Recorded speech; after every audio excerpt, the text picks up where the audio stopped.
আসসালামু আলাইকুম। উচিত কথায় ঠাকুর বাজার, তাই না? এটাই সত্য, উচিত কথায় ঠাকুর বাজার।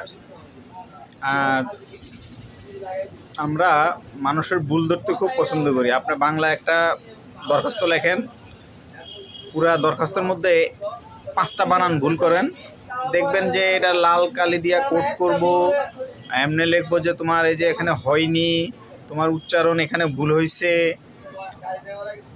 হ্যাঁ, আর যে 40টা ওয়ার্ড ঠিক আছে, এটা সে চোখে পড়েনি।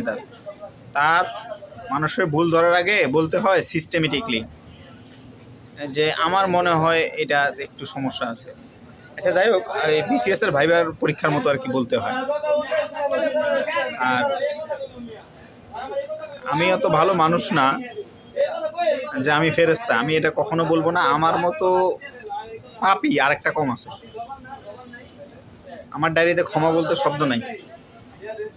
অন্যায় করছো পানিশমেন্ট,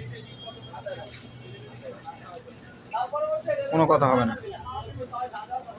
তো আমি কি বলছি কখনো যে আমি ভালো মানুষ? ইম্পসিবল। আমি কখনো বলি না আমি ভালো মানুষ। আমি সবসময় বলি অনেকগুলো ধানের মাঝে আমি চিটা, অনেকগুলো ভালো মানুষের মাঝে আমি একটা খারাপ মানুষ। আমার একজন গুরু আছে যে সবসময় নিজের অমানুষ দাবি করে। আমি তার সবসময় আমার গুরু হিসেবে মানি, কারণ তার মেধা, তার মনন, তার কথা বলার স্টাইল, তার বাংলা উচ্চারণ আমাকে 2020 সাল থেকে চরমভাবে প্রভাবিত করে, যাকে আমি মনে প্রাণে গুরু হিসেবে মানি।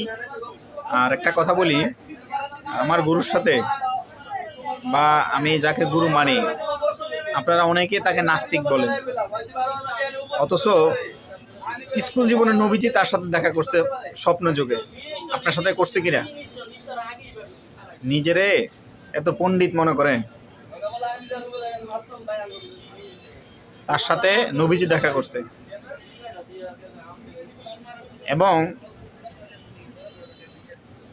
ইসলামের বাইরে কোনো একটা কাজ সে করে না, অথচ আপনারা তারা নিয়ে কত ব্যঙ্গ করেন।